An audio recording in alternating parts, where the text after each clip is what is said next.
buffet anyway.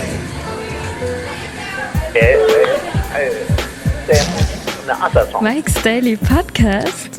Episode 1964. 1964. That was a year that I think the Beatles had songs. Mike's Daily Podcast. But this is the year 2020, and I'm Mike Matthews. This is my first one for the show, and it's a plenty of fun. It's plenty in 2020. I have to say that I didn't spend much time preparing for this podcast. That's actually a lie. I spent a lot of time getting the podcast picture ready because it's an important, very important podcast picture, and that is because Mike's Daily Podcast. Basil the Boxer is now been with me for Mike's 10 years. Daily He's been with me for 10 Podcast years. Yeah. He was a year and a half when I got him, and now he's been with me for 10 and a half years, so he's about 11 and a half years old. And he's made it this far. I applaud him. Well, I would applaud him, but he's sleeping right now. Let's see. I don't know if you can. Let's go to the. Can you hear him sleeping? No. We have a microphone on him, but it's just not quite picking up his snoring. Darn. It would have been a snore, Mike. But Mike Matthews here. How was your 2020 New Year's Day? Mine was a little bit irksome because I read an email, a work email. You shouldn't go and do that. You shouldn't have done that. It was just a boy. Because reading work emails makes you so angry, and there's nothing you can do because you're not at work. You can start calling people. Oh, and then I got one of these emails. Someone in my family's dead. I gotta go. What do you say to that? Is that... My lovely lady friend had a word for it. I think it was impeachable. I'll look it up. But then I also have to look up the incredible spoiler from Doctor Who yesterday. Apparently the Master is back. Is this true? I don't know. And here's today's podcast picture. I did not watch it because, my friend, I was busy. It was a busy day. Having to deal with idiotic emails from people that just cannot shut up about stupid little petty things. Unimpeachable. There you go. People using sick, dying relatives as an excuse is unimpeachable. And irreproachable is also a word we can use there. But I can't use either one of those words because Basil the Boxer is involved with today's picture. So we should just say Basil or Boxer. I think we've used those words before. Oh, Basil, you've made it. 10 years with me. Congratulations. We'll say anniversary or something like that. Oh, we did it. We did it. Well, I would have brought to you a podcast on Sunday, but guess what happened? Somebody hacked into the computer that I typically use for my Sunday podcast and put ransomware on it. Yep. Even yours truly, Mike Matthews, gets ransomware. That sucks. So the everything that I had got taken and put and sold in the black market, and who knows?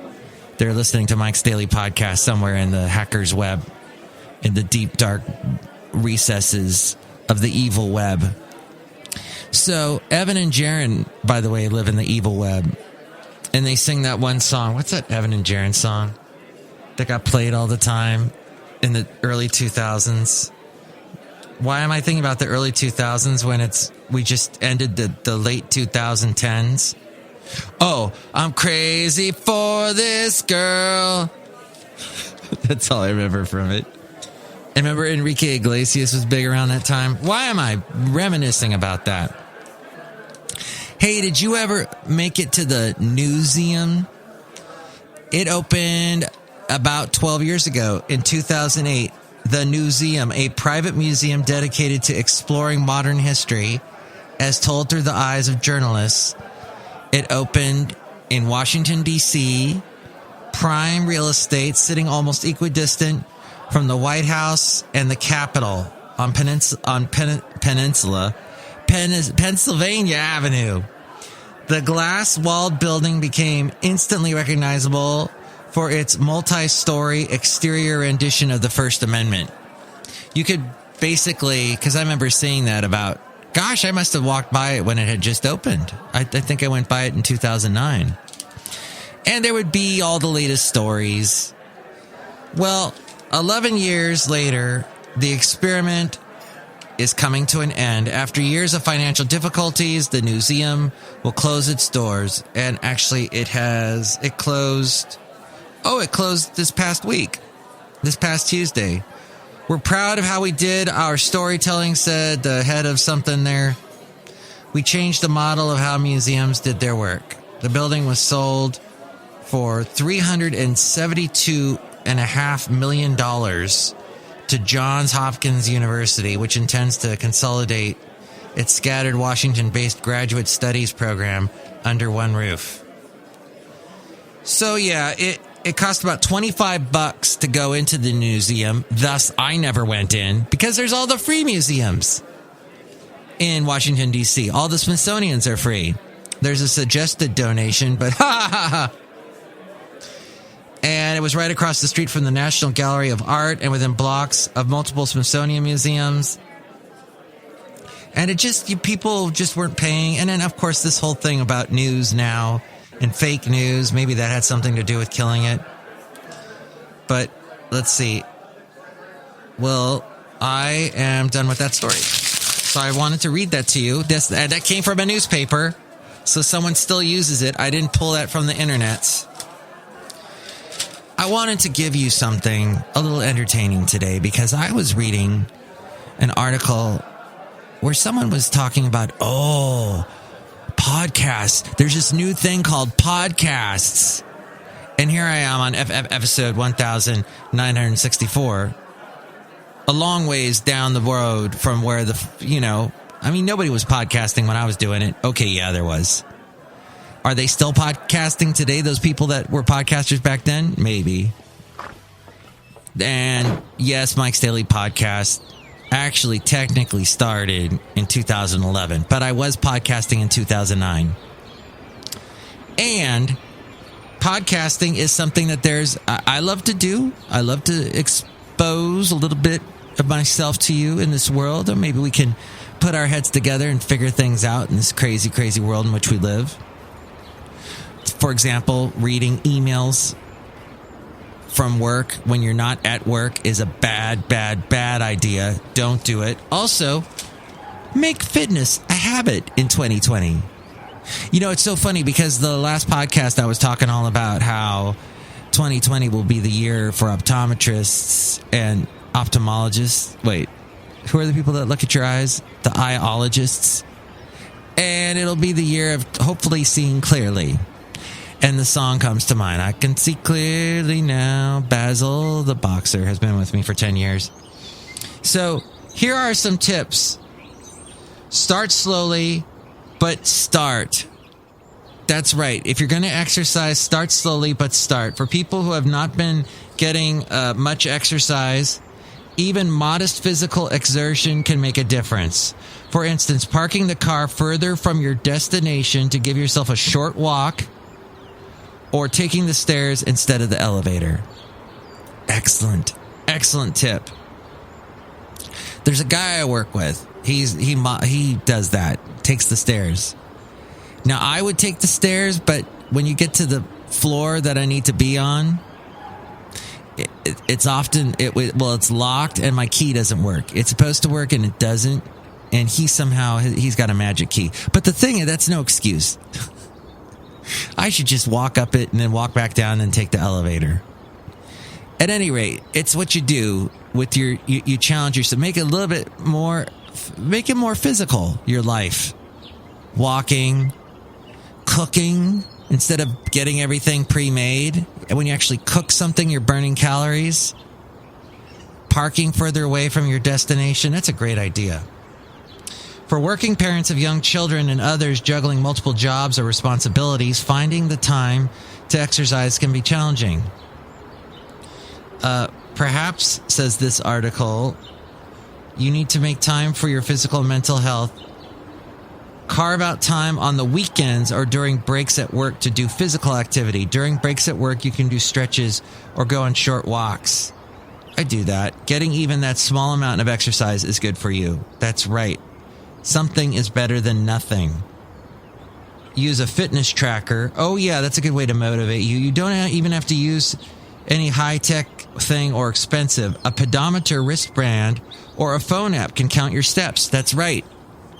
I'm not gonna say use Google Fit because they're stealing all your information and harvesting you. But I use Google Fit and they're harvesting me, and I'm like, who cares about boring old me? That's why I have one listener, and that's you. Thank you, because you found me just exciting enough. But Google doesn't find me exciting, and that's great. But yeah, that's one of the possibilities, is doing the Google Fit. Don't overdo it. If you do have some kind of way of counting and measuring what you're doing, that inspires you, and you can you'll do more. And I pulled this article from the What's Happening Tri-City Voice, and my job in Fremont is not too far from where they write this paper, so thank you. And I once met the owner of the paper. He was walking his beautiful dog. I think it was like a bulldog of some kind, so I feel akin to him because of that. But the thing is that you just have to do something. Got to be doing something, and that's important. Okay, and what other interesting article did I pull for you? I've had so many things to talk about, but I couldn't talk to you Sunday because of the hacker. Monday, I couldn't talk to you because, that was just a crazy day. And I got home, I was so tired. I'm like, I would love to podcast, and that's one of my resolutions this year, is to podcast from Podcastro Valley, in the last place on earth, where we are, somewhere in Podcastro Valley. Cafe Anyway. That's right, where we are is Cafe Anyway, and that's where... and the podcast picture is where is it?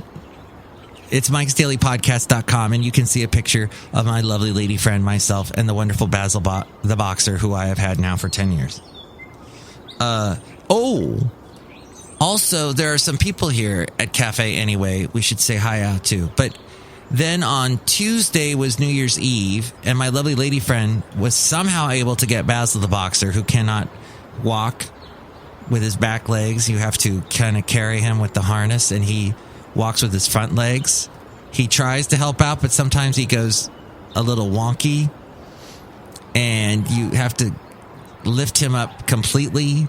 And my lovely lady friend, who weighs much less than I, was able to somehow get Basil to the car, and I applaud her for that. And then Basil and I, and then my lovely lady friend, they picked me up actually from the BART station, and we drove over to Half Moon Bay, and it was a wonderful time. Oh, look who's out here. Hi, Mike. It's Benita the Rodeo Queen. How y'all doing? It's a disgruntled fiddle player, tell you what. What? Didn't you one time do a Mike's Daily podcast from in front of the museum? I did. Actually, I was just down the street from it. Yes. This was years ago. Probably 2000. That's right. It was the year I started Mike's Daily Podcast, 2011. And back then I was a little more gregarious and was very focused on bringing you a podcast every day. And when I couldn't do it from the magic of my own studio, I had to use this thing that they used to have called Cinchcast, where you could call in and record a podcast. And I did that for a little while. And I did that in front of some... pretty close to the museum. So yes, that's true. Thank you for pointing that out, John Deere, the engineer. Wait, I'm sorry, the Disgruntled Fiddle Player. No. Wait, who are you? I'm the Disgruntled Fiddle Player, tell you what. What? You really should know who I am by now. I know, I mean, I've known you now for all these years. And look who else is here. Oh, Mike, I make the delicious root beer hamster right now. Oh, boy, I'll cut you. Happy New Year. Yes, Happy New Year. It's wonderful. Okay, good luck making a budget this year, too. Remember to distinguish between needs and wants. A budget can be derailed by failing to keep wants separate from your needs. Needs are food, clothing, shelter, insurance, gasoline, rent, or mortgage payment. These should be the first things that any budget addresses, and then work from there. In future podcasts, we will delve into that a little bit more. But I just wanted to say my New Year's Day was fun. Oh, the New Year's Eve was interesting because, yeah, we did go to Half Moon Bay, and the picture you see at MikesDailyPodcast.com is from that. And then we spoke with a Canadian who really hated Trump. And then we listened to a band play, and my lovely lady friend who wants to be a drummer someday was watching the drummer, was this old guy. I think he was Hawaiian. And he was playing the drums. He was so good. And they were doing, this band was covering the Beatles. They did like Get Back.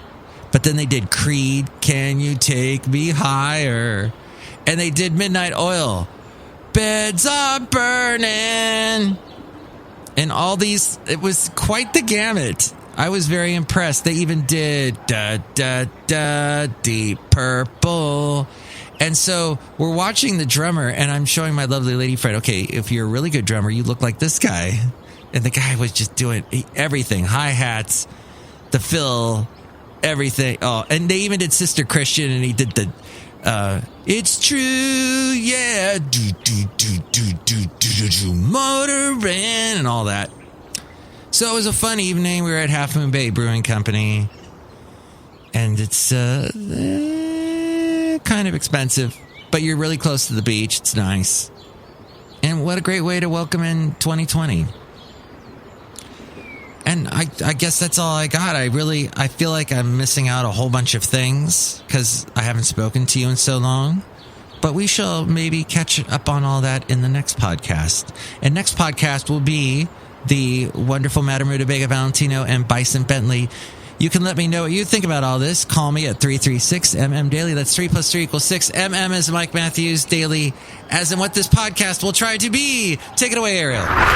Mike's Daily Podcast is written and produced and performed by Mike Matthews. His podcast is super easy to find. Download or listen to his show and read his blog at MikesDailyPodcast.com. Email Mike now at MikesDailyPodcast@gmail.com. See you tomorrow. Bye!